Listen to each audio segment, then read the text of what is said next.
which is one of the reasons why we undertook the program, is to help universities understand NEP and the advantages that NEP will bring to universities and to the country in general.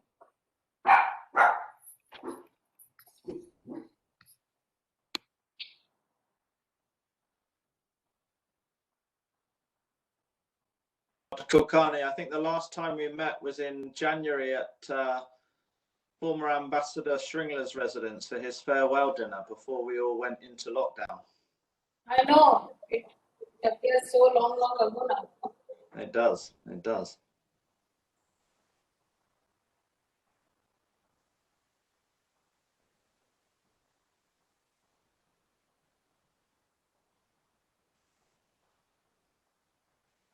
Dhananjay, welcome. Can you hear us and see us okay? Absolutely perfectly, thank you. Great, wonderful, welcome.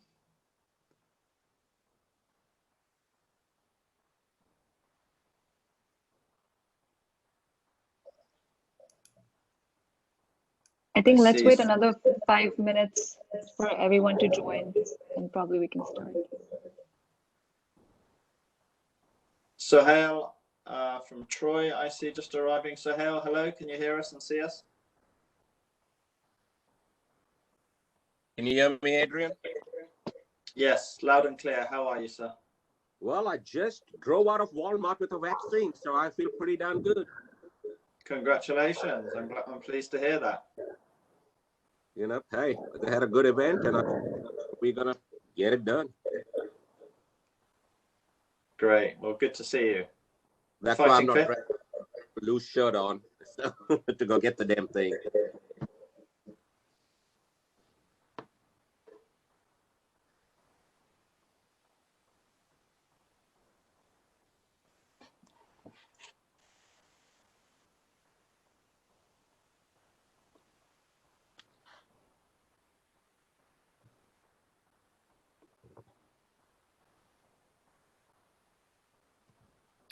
So thank you all for joining. We're just going to give it a minute or two until we have the audience assembled. And Kriti will let us know when we can begin.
I think we can start now, Susan.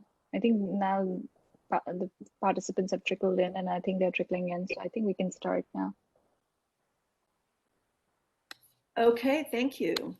Well, good afternoon and welcome, everyone. Thank you for joining us. I'm Susan Ritchie, VP of Trade and Technology Policy at the Forum. I especially want to thank the Consul General and her staff at the Consulate for co-sponsoring today's event. The U.S.-India Strategic Partnership Forum is a bilateral trade association representing U.S. companies doing business in India. In addition to trade and industrial work, we also work on cultural and educational issues to deepen the bilateral relationship. We wanted to host today's session, bringing together the consulate and U.S. higher educational institutions because our members are large employers in India and are interested in expanding their workforce to the extent the labor market will provide. We see India's new education policy as strategically significant to our members as they plan to expand their workforce in India in the coming years. Collaboration between U.S. higher educational institutions and India academia is an important element to that goal. We are also partnering with Sanam S4, our member company who brings us expertise in the educational arena. Together, we host the U.S.-India Knowledge Exchange, an initiative focused on increasing joint research and collaboration between the two countries' educational institutions. Sanam S4 is a global market entry firm with experience in advising higher education institutions on their internationalization strategies. The firm represents over 80 universities from 9 different countries, including some of the world's leading research universities from the US, who have existing joint research collaborations in India.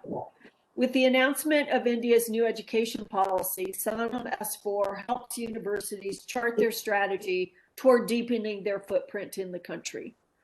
Today's program is on the record and will be recorded. We invite you to ask questions through the chat function. Please keep your audio on mute so that we can all listen. And with that, let me introduce Adrian to moderate the balance of today's session. Thank you. Thank you very much, Susan. Can you hear me clearly? Yes, you sound great. Wonderful. So thank you very much, Susan, for our ongoing partnership with US ISPF on fostering collaboration and partnerships between the US and India. I'm delighted to welcome the Consul General, Dr. Swati Vijay Kulkarni, and Professor Venkatesh Kumar, Senior Fellow and Higher Education Expert at US ISPF. And a warm welcome to all of our speakers and to those guests who've joined today's webinar. This webinar is the 5th in a series of webinars with US ISPF and the Government of India to provide opportunities in the lockdown situation for universities and education providers and partners to get to know a lot more about India's national education policy, to get to know and hear from their local consul generals, and to be able to share their ideas, their enthusiasm, and their objectives for their institution or organization's ambitions in and with India. As many of you know, in 2020, the Government of India launched a very bold and ambitious national education policy, and we hope to hear from the Consul General today on that policy and opportunities that exist in the country for partnership for all of your organizations. Firstly, let me introduce our chief speakers and guests. Dr. Kulkarni, who is the Consul General of the Atlanta Consul General for Government of India.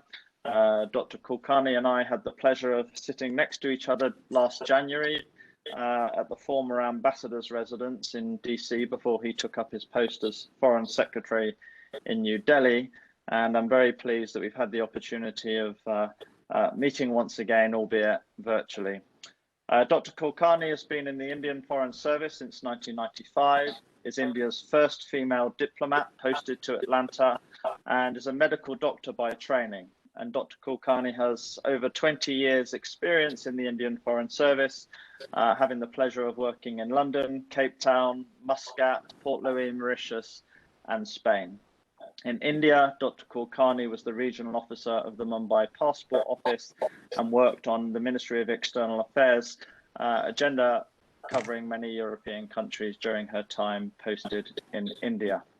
Before I hand over to you, Dr. Kulkarni, I'd like to introduce Professor Venkatesh Kumar, who's the Senior Fellow at US ISPF covering their education and CSR agenda. Dr. Kumar is the former chairperson at the Centre for Public Policy and Governance at the Tata Institute of Social Science, TIS, and from 2013 to July 2019, he served as India's national coordinator of the centrally sponsored scheme RUSA and as a member of the Project Approval Board. He chaired India's Higher Education Leadership Academy and the Centre for Academic Leadership and Education Management, and was a key influencer and advisor to the Government of India on the development, shape and implementation of India's new national education policy. So we look forward to hearing from Professor Kumar at the end of the session. With that, I'd like to hand over to you, Honorary Consul General, for your opening remarks. Welcome and thank you for joining us. Thank you. Thank you, Mr. Mutton. It's a pleasure to reconnect with you.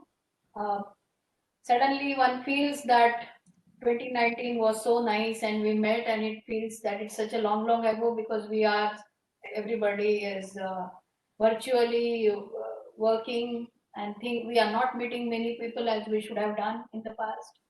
So good to reconnect with you. It's an honor for me to discuss with you this one of the most revolutionary policy which we can see has been introduced by my government. So I'm happy to share with you some highlights of that.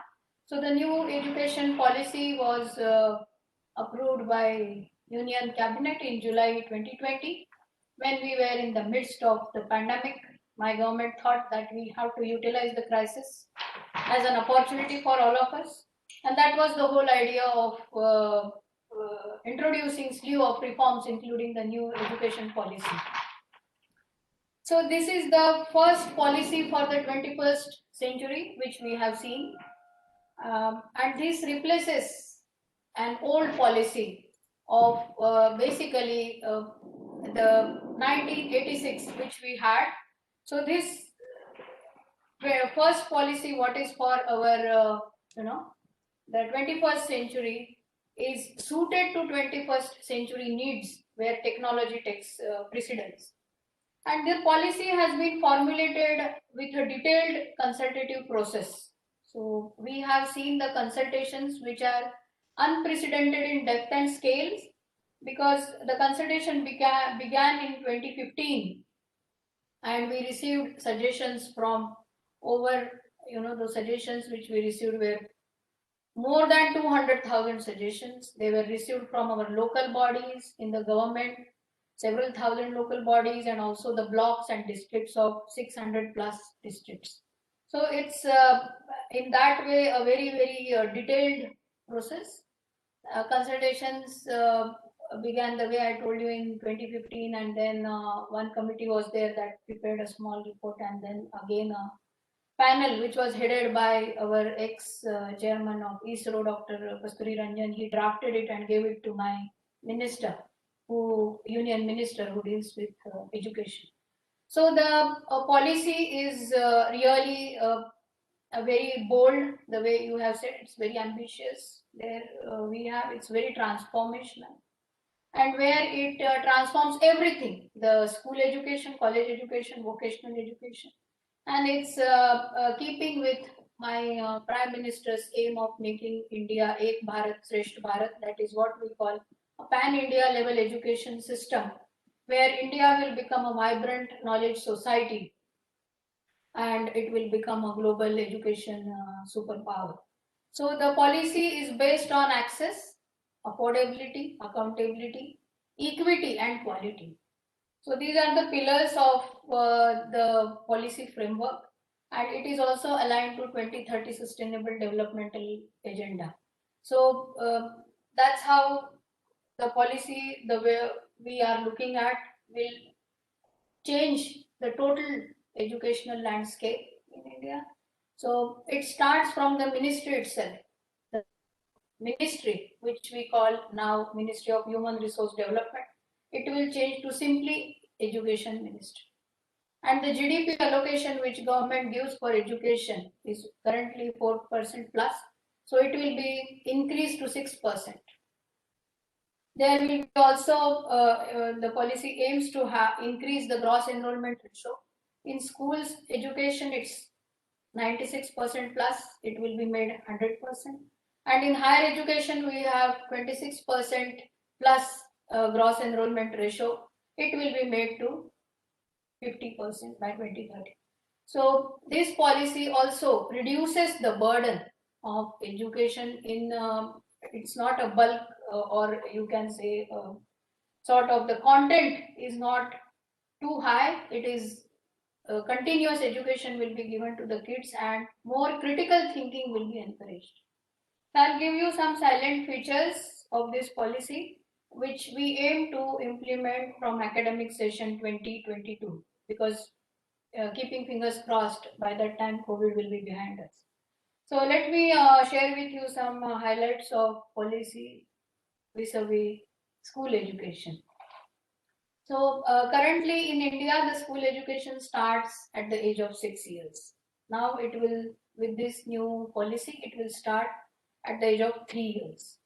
So the preschooling is given emphasis because globally it is, it's a consensus that the mental growth of a student is very important in that particular age. So the national framework for early childhood care and education is being framed, and the teacher recruitment will be done accordingly pan-India level, and the preschooling will be same for whole India, and it will start at the age of 3. The 10+2, which is the existing educational system, will be converted into 5+3+3+4, corresponding to the ages of 3 to 8, 8 to 11 years, 11 to 15 years, and 15 to 18 years. So the focus in the preschooling area will be for the basic literacy and numeracy, and there won't be a rigid, the curriculum. Only the curriculum will be more, you can say, separated with academic, extracurricular activities, vocational education, and things like that. So vocational education and coding will start from class 6 onwards. Internships will also be given. 3 language formula will be there. So kids will be encouraged to learn preschooling in their mother tongue, which will be easy for them. Then they will be given also choice of national language. Sanskrit will be mainstreamed, and they will have also an option to have foreign language from secondary school onwards. So the exams will be on when they are in class 3rd, 5th, and 8th, and also the board exams.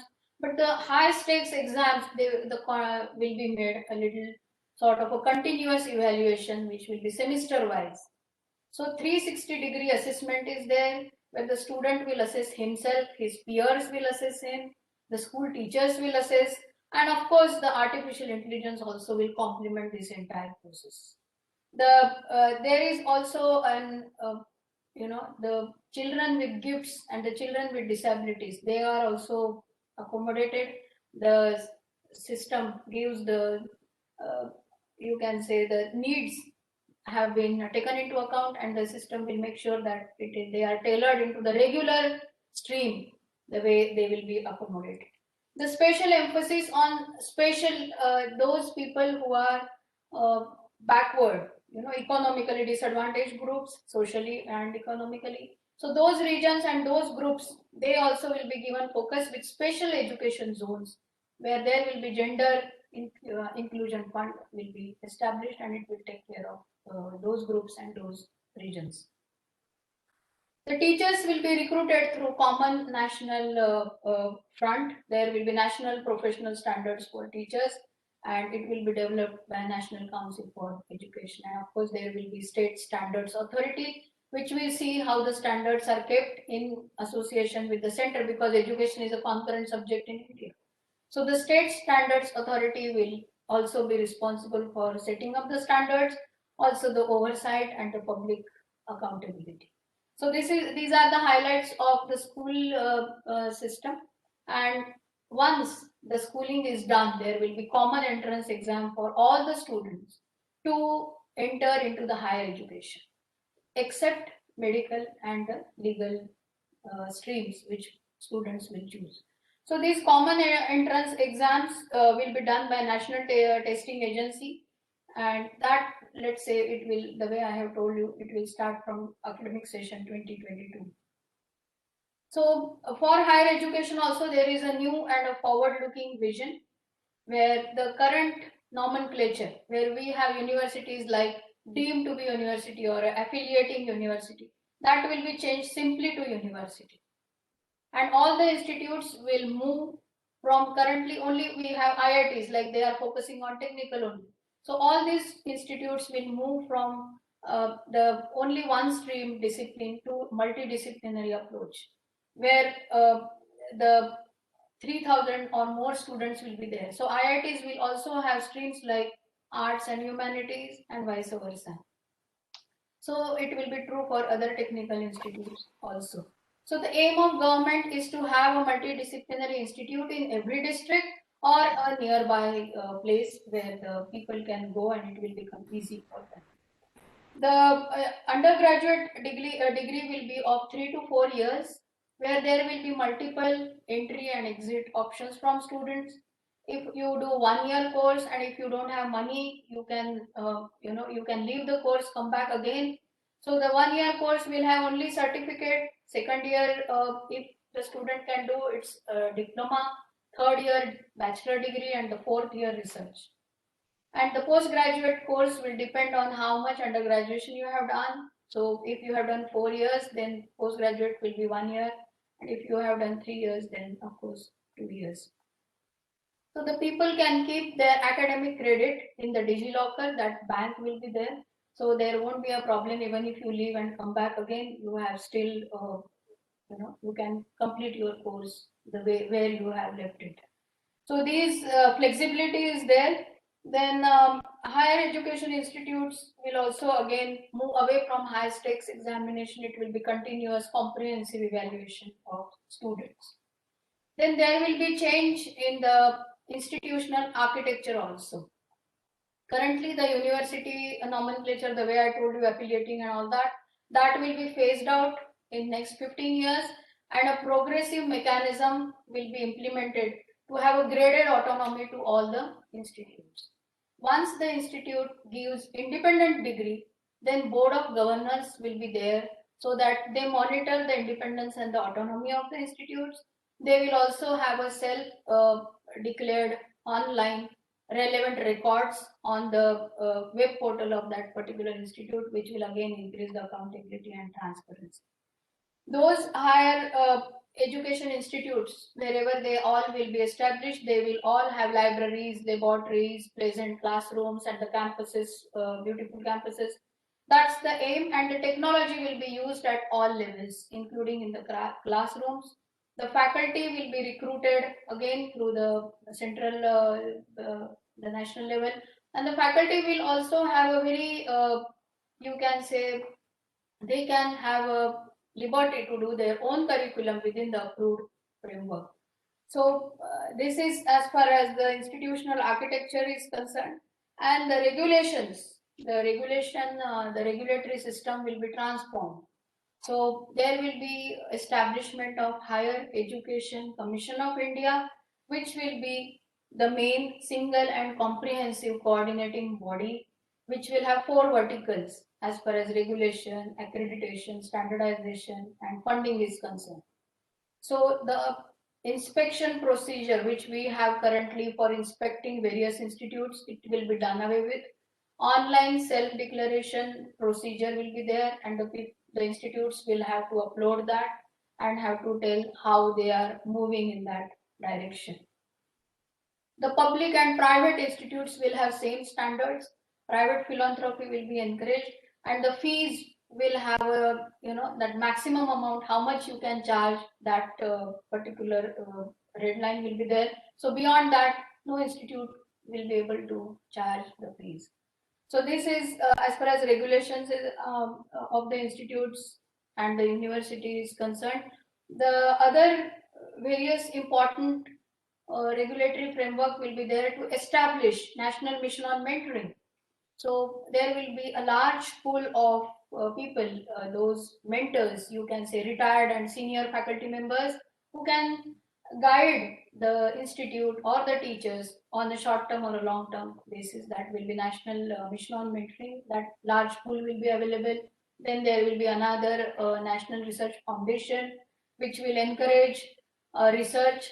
And there we don't have a liaison right now in a very proper way, except certain institutes where researchers, government and corporates, that linkages, these will be established and overseen by National Research Foundation. Again, I have told you technology will be there at all levels, including education, administration, management, teacher recruitment, everywhere, in classrooms and all that. Then government will also establish National Institute for Indian Languages, where we want to preserve and make sure that our languages like Pali, Prakrit, and all those, they will be, they will be given importance, and those languages will be promoted. Their growth and vibrancy, Persian language, Prakrit language, and the way I have told you, Sanskrit will be mainstream, so Sanskrit will also be strengthened. Then most important thing for US will be, we will select from all over the world top 100 universities. So we will be looking for universities from USA also who can establish their campuses in India. And also the high ranking institutes from India will be encouraged to develop their campuses outside India. So we will have institutes where we will have international student office, and those universities which are establishing in India, they will have a legislative framework, so that whatever regulation as far as the content and the structure and things are concerned, that will be on par with Indian institutes.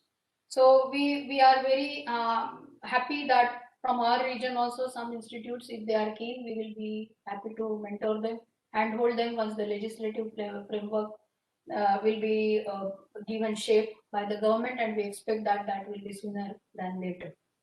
Then the way I have told you, there will be separate dispensation for the medical education, and there we also are trying to do increase the capacity and the quality of agricultural education. The legal education, we want to have more best practices and technology included. The healthcare education needs to be re-envisioned and made integrative, because we do have Ayurveda and other systems where allopathy can be integrated with that, and more focus with COVID and all, we have to have on preventive and community well-being, so that also will be included. So the whole focus here, you can see by 2025 at least we will have 50% of learners who will have some sort of exposure to vocational education, and 100% of youth and adult literacy will be there with online distance education, then open learning and digital education. So that's what the highlights for the higher education. The union budget, which was recently passed by my government, it has already started to walk the talk. So in this budget, we have seen a slew of measures which have been implemented. The government has declared that they are in a process to implement them slowly but surely. So government will have government will select some 15,000 schools which will be qualitatively strengthened as per the policy recommendations, and these 15,000 schools will become exemplar schools or role models for other schools to become like them, so that these schools will mentor them, handhold them to have all the criteria which we have discussed in the school system, the features given by the new policy.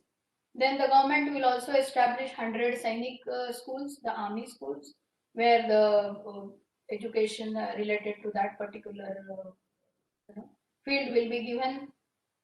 And the standards will be developed for school teachers. That's very important, where the national professional standards for teachers will be established. That will improve the capabilities, the recruitment process altogether.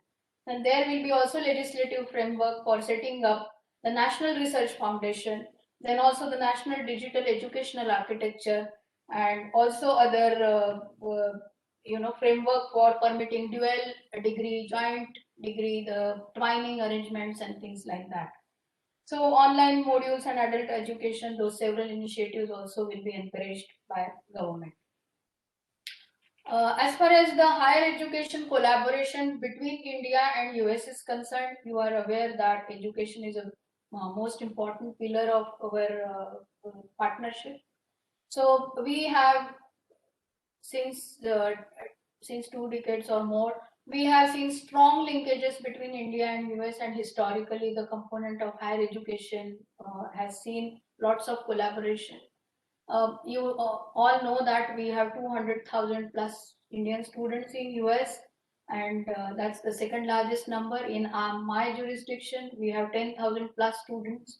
Many times Georgia Tech and all, I have seen lot many Indian students in Emory and in Florida and other places also. So we feel that my number is conservative. It must have been more. It should be more because we don't have exact number as such, but we have done anticipation there. So some aspects of bilateral education partnership as far as India and US is concerned, I just want to share with you. We had Obama King Initiative, what we called India-US 21st Century Initiative. It was launched in 2009 and it has really encouraged the faculty exchanges and joint research programs in field in areas like climate change, food security, public health, and this is working. Annual grants were given from 2020 2012 to 2018. We have seen this again with new administration. It will have renewed focus. Then there is also India US education dialogue. It's working since 2012 and it has also seen student and faculty exchange, research cooperation on the technology enabled strategies, where we have seen community colleges, online education given, the collaboration is happening in that, cyber capabilities and things like that between Indian and American universities. Then we have Fulbright Nehru program, 300 students and teachers, they are availing of this particular program. Then other several initiatives like Partnership 2020 we have. Then we also have Department of Science and Technology, and between NIH of US, more than 200,000 projects are there for research, ongoing projects they are there, and lots of collaboration in therapeutics, diagnostics and curative aspects. So this is also good, and we have seen the fruits of that during the COVID also, where the universities collaborated on vaccine production and things like that. So all this partnership, what we have seen over the years, it has helped us in creating a huge knowledge network between India and US as far as the students and faculty is concerned, because all our students mainly in STEM areas pursuing the master's programs and things like that. And recently my region, I have seen the ex-congressman John Lewis, who we have seen his death last year, which we mourned it because he is from my region. I have seen him so many times, and he is the follower of Mahatma Gandhi, and he introduced many times the Gandhi King Scholarship initiative, which I was happy that in December 2019 House has approved it. It also focuses on collaboration to advance development and shared values and other purposes between the two countries. So that also is in the pipeline. So what I feel that the NEP really provides a lot of ground for us to carry forward this process of strong linkages which we have already established. And we feel that US universities can take advantage of this path-breaking education policy, and that will help both India and US, and of course India will work as a vibrant knowledge society also. It will emerge as a hub for global innovation and knowledge society, knowledge economy. Thank you. Thank you very much, Dr. Kulkarni. It's a very comprehensive presentation and clearly highlights the ambition and the scope with which India is embarking on its new national education policy. I'm going to jump, if I may, right into the opportunity for you to hear from some education-related organisations and universities who are already active or seeking to be more active in India. And with that, I'll hand over to Shrikant Gopal, who's the Executive Director of TOEFL program at the Educational Testing Service ETS. Shrikant, over to you. You're on mute, Shrikant. Shrikant, you're on mute. Oh, that's right. My apologies. Thank you, Adrian, and thank you, Dr. Kulkarni, for that very, very informative look at the India's NEP policy, which we're all very excited about.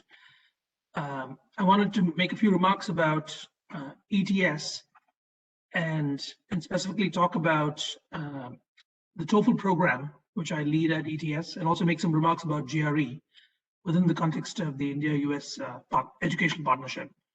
So ETS, of course, is a US nonprofit organization. We've been around since 1947. And TOEFL test and the GRE tests are two of our flagship products that have featured prominently in our involvement in the whole US-India educational relationship. The TOEFL test has been around since 1964, for example. And in TOEFL, our mission is to really help students all over the world, including in India, build their English language confidence, and to developing confidence to communicate in English, to realize their academic and professional goals beyond their academic as well. And with GRE, the focus is on building critical thinking skills that are essential for success at the graduate education level and for professional success beyond that as well. And as we think about, how we have interacted with India, with TOEFL and GRE, you can think about it in three different domains, right? So first of all, as Indian students continue to come to the US for higher education, TOEFL has played a key role in helping to make those connections. Right? I mean, we have every single university in the US accepts the TOEFL IBT test as a gold standard of English proficiency. So Indian students, of course, routinely take the TOEFL IBT as part of their critical application package. But in doing so, it allows them to cross that first step in coming here to the US, acquiring that higher education, and then using that in their careers, whether they stay behind in the US or return to India. The second way in which we actively play a role is in helping to bring students from around the world to Indian higher education institutions. So there are several Indian institutes of eminence that, for example, require or accept the TOEFL IBT as an entry criteria, and they also do that with GRE. And that number is increasing as many Indian institutions are looking to attract a broader international student population. And I was excited to see that blends well with the NEP as well, to make India a knowledge hub. And I think we can do more in that area to help India attract more students from around the world by ensuring that high quality standards are maintained when those students do come to India through TOEFL, through GRE. So that's the second pillar of our engagement. The third pillar of our engagement is in India itself.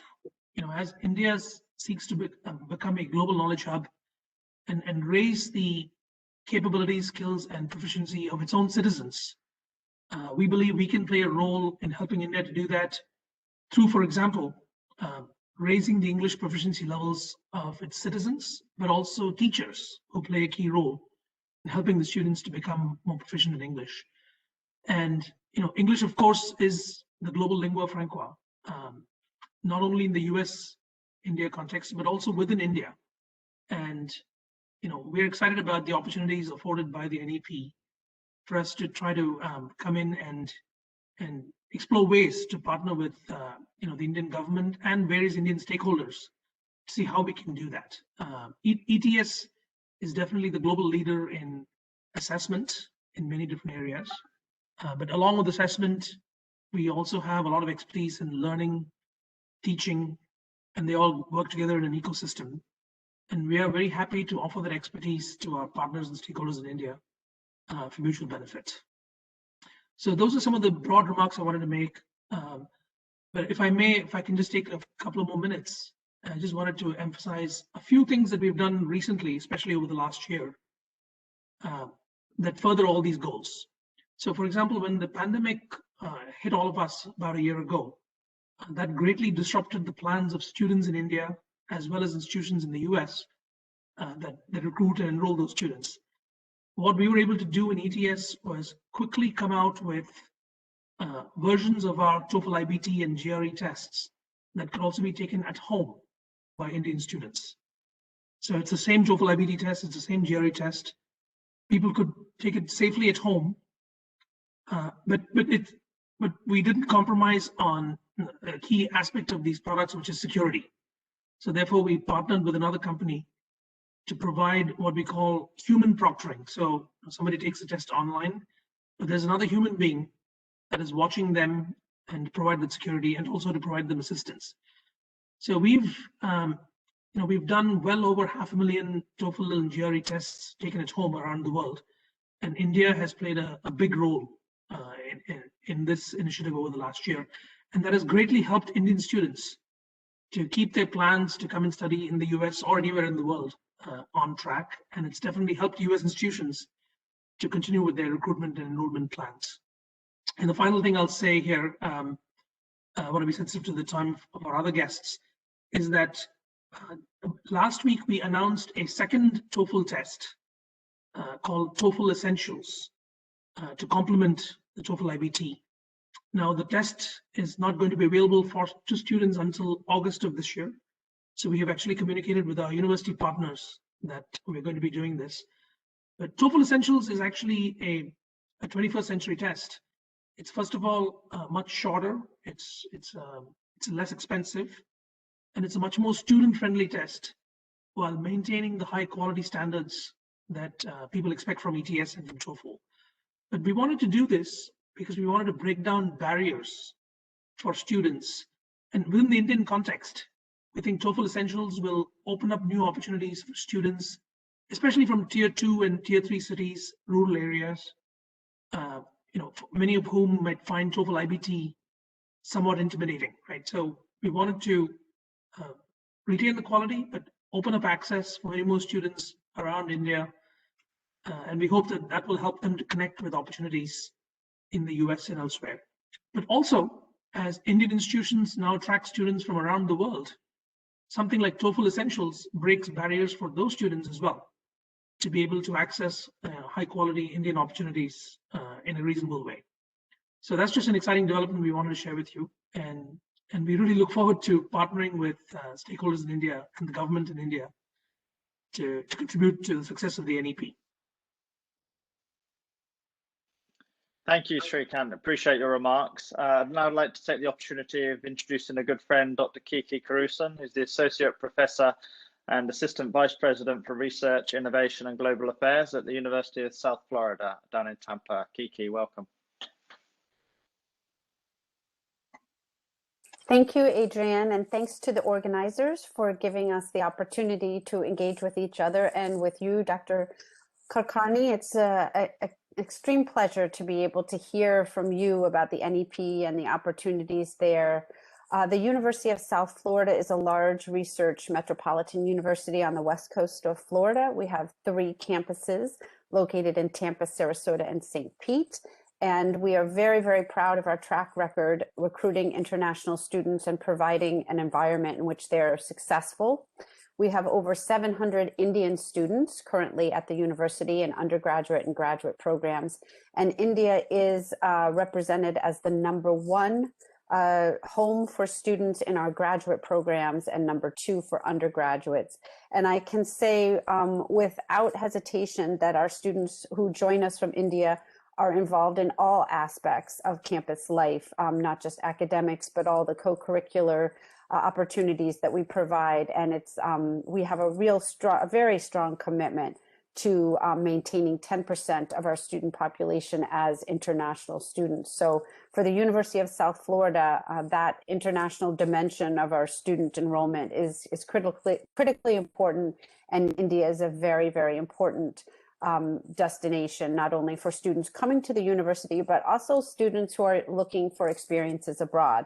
I myself took students to India for a study abroad experience, and we always have a number of students who are interested in studying across India.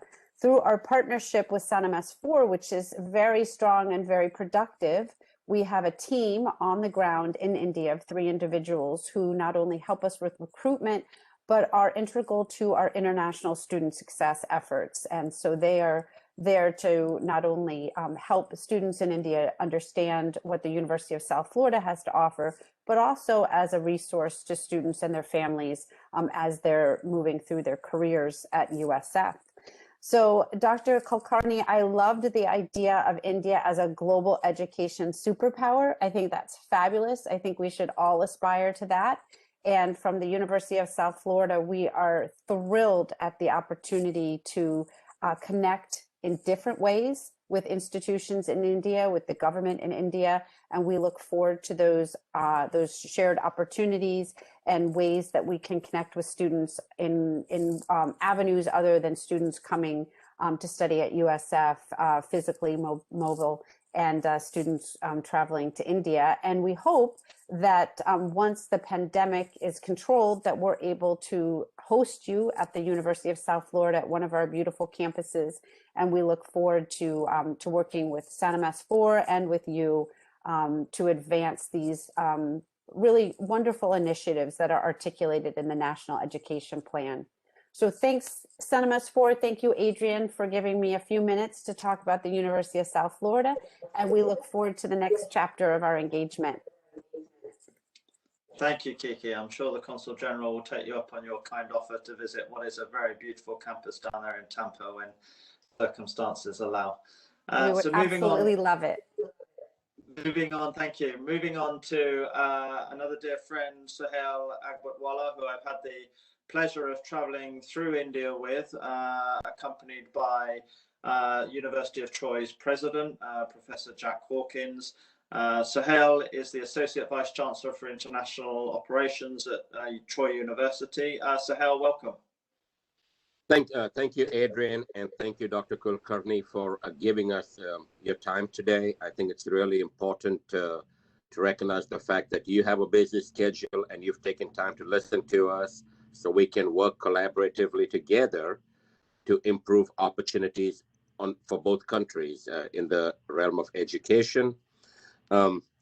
Fortunately, you're a lot closer to Troy than you to any of the other institutions up here. We are exactly 180 miles away from the Atlanta airport, and I come up there very often.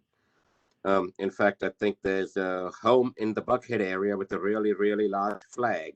I assume that is your home, and past that many a times. Troy University is a regional state institution. We were founded back in 1887, so we have been around a while.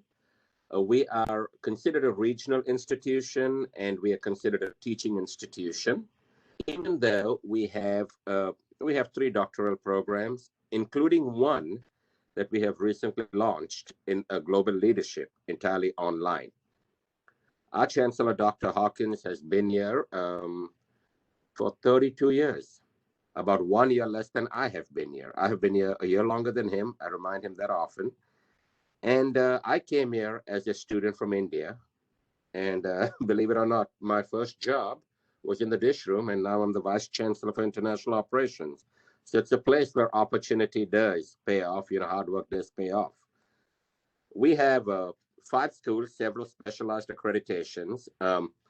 We are in, Adrian has been kind enough to include us in this group today. I mean, South Florida, we aspire to be like them. University of Tennessee, we aspire to be like them. Miami, these are large metro universities. We're in a town of 20,000 people.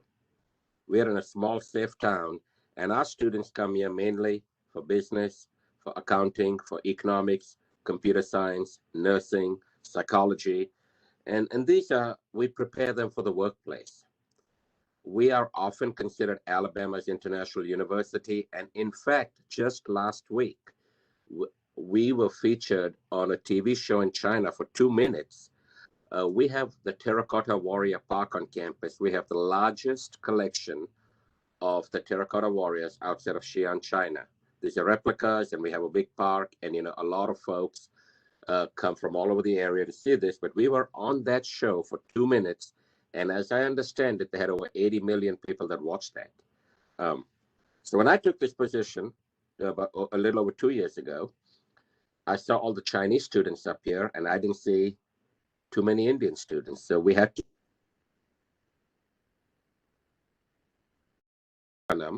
We have a full-time recruiter in Bombay, right?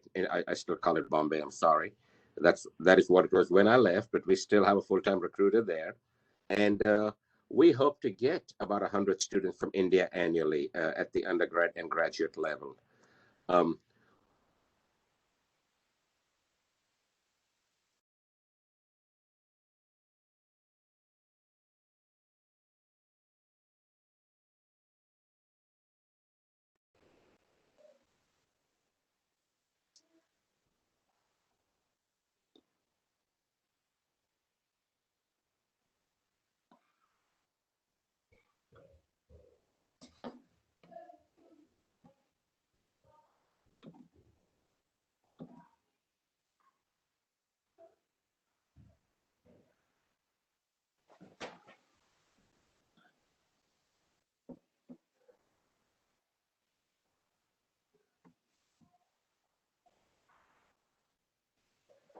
Adrian, I believe we've lost his audio. Yeah, I'm just checking in. Sohail, I believe we've lost your audio. Can you hear me? Sohail?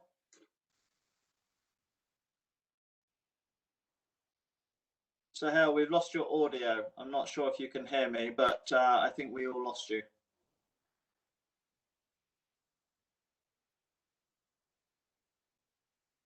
Okay, Sohail, I'm going to come back to you in a second because I can see that you're speaking, but we've lost your audio. So in the interest of time, I'll come back to you shortly. But if I may move on to Stephanie Segrun, Director of International Recruitment at the University of Tennessee. The University of Tennessee, Knoxville, and also representing Study Tennessee. Stephanie, sorry for the interruption to Sohail, but we will call him back after your remarks. No, my apologies, Sohail. Hopefully I won't take too much time, but I appreciate this opportunity, Adrian, to speak with you, Dr. Kulkarni. As Adrian had mentioned, I'm representing not only University of Tennessee, Knoxville, but also our Study State Consortium Study Tennessee, which comprises of over 23 members. We continue to grow from K through 12 and also higher education institutions. So we've been watching diligently about the updates regarding the NEP. I'm echoing what Adrian had mentioned and Kiki in the earlier, that this is great to see, you know, being a superpower for India, and also what you provided was quite comprehensive, given that there's many different opinions that have been happening to see things that are being worked out in concrete. We've been working diligently with India representatives. We're fortunate to have representation. As Sohail had mentioned, we have a representative in Bombay or Mumbai, however we want to reference it. So we have on the ground representation. We've been working through the Study State Consortium with our local U.S. Commercial Services representative to see about what we can do to provide resources that may be needed within India. We've been thinking outside of the box collectively, creatively about those needs and what we can do to support those, and engaging at the high school level specifically, and encouraging and helping build resources out for high school counselors to have the tools for career and also college counseling moving forward. So thought I would try to keep this brief for you as much as possible, but you know, on behalf of Study Tennessee and many of our fellow other consortia representatives within the Southeast, and where Kiki's coming from in Florida and Alabama, all of the colleagues there, I'm sure, would be interested in engaging and welcoming you to their states as well. Thank you. Thank you, Stephanie. And Sohail, apologies for cutting you off there, but we lost you for a minute or so. Could I just come back to you, see if we've got you back? Can you hear me now? Loud and clear. Oh, number one, I apologize for disappearing, but I'm back, and I would like to, like everybody else up here, just to, please, Dr. Kulkarni, please consider visiting our campus. And and please, if possible, if you'd like to visit with us, I will be glad to visit in Atlanta at your convenience anytime. I'll have Adrian send you all our contacts because, as I mentioned, it's only 180 miles away, and I actually enjoy coming up there a lot to eat some good Indian food, and then talk to you about a center for materials and manufacturing where I believe we can have some great collaboration. I would like to leave you with one point. You mentioned during your talk earlier, you mentioned Congressman John Lewis. I think it is really important to note that John Lewis, as Martin Luther King often referred to him, is the boy from Troy. He grew up in Troy, Alabama, in Pike County, and the first stop on his funeral tour was on our campus, and we hosted that event, and it was a very special event. And Congressman Lewis used to come by our campus often, so hey, come on. And we recently renamed a building. It used to be Big Graves Hall, and we have now renamed it Mr. John Robert Lewis Hall. So we've just done that on campus at the behest of our students. So again, thank you for the opportunity, and look forward to visiting with you in person in Atlanta as well as in Troy. Thank you. Thank you, Sohail, and appreciate all of your remarks. And we had a representative from University of Miami who had to drop off the call, but sends his regards. We will share all the contact details, of course, after the call. Before I come on to Professor Venkatesh Kumar, any comments, Dr. Kulkarni, of what you've heard from the representatives? Of course, we usually meet in person, but it's been a great opportunity to hear a few remarks from India-centric institutions in your region. And to have India-centric universities and institutes here today. I have visited University South Florida. I will do it again. My wish list is going longer and longer day by day. So we have to see how much we have to do it in after the COVID and that vaccine and everything is done. Then how quickly we can do all these visits. I will be the most happy to interact with my students in those institutes, because it's always nostalgic when we feel that we remember our college days also, and we have to also give them reassurance that consulate is here and whatever problems they face, we are there to handhold them. So we are happy that you are doing our part also, but just to give them reassurance and to know about how exactly you are doing and how you want to have collaboration with India, we will be the most happy to come by and see how you have any creative ideas and how you will contribute to this NEP and how it unfolds and what sort of arrangements you are looking for. So that's our job, to facilitate whatever you have in mind. That's what I can share at this time. Thank you very much, and Dr. Kulkarni, thank you very much for your time again. Before we close out, I'd like to hear from Professor Venkatesh Kumar, who's been a great advocate for the national education policy and a real champion for international partnerships and the benefit to both Indian partners and the US. Professor Kumar, over to you for concluding remarks.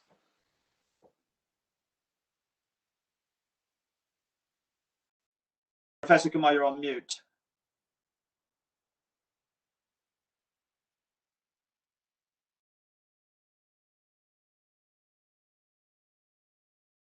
Still can't hear you, Professor Kumar. You're still on mute. Can you hear me now? Bilkul ji. Adrian, thank you, Dr. Kulkarni, for giving a very lucid overview of the NEP. Clearly, this has been a very bold, welcome, transformatory higher education policy framework that the government has brought out, perhaps first in almost 3 decades. And I think the pathway forward is there are opportunities galore for international universities in the US to collaborate with Indian institutions, and likewise. I was particularly pleased to Here, Dr. Kulkarni mentioned about the Singh Obama 21st Knowledge Initiative.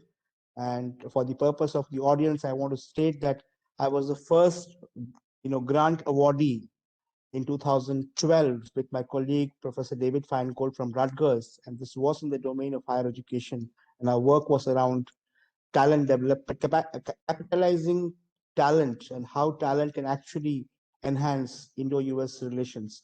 So that's a 4-year grant project that we had worked on, and I'm sure that with both the support of the Government of India and the US State Department, I would like to see this program going forward to benefit many other academic scholars, across both the countries. Having said that, this new education policy and my work with the Government of India in several leadership positions for over a decade has clearly, indicated that the Government of India is very, very, very clear and very, very eager and wants to go ahead opening up the higher education sector. To me, the critical aspect of this entire transformatory reforms hinges around governance reforms, governance at the system level, which is the regulatory reforms, the Higher Education Commission of India, and a number of other legislative reforms allowing for foreign universities to come and set up campuses in India. Institutional governance, which actually provides for a lot of autonomy to institutions, which will then help institutions to take decisions on international partnership without, it's their board of governors will finally make a decision on that. Focus on talent enhancement, recruiting the best talent, best faculty from all across the world. I think there's a great opportunity for that as well.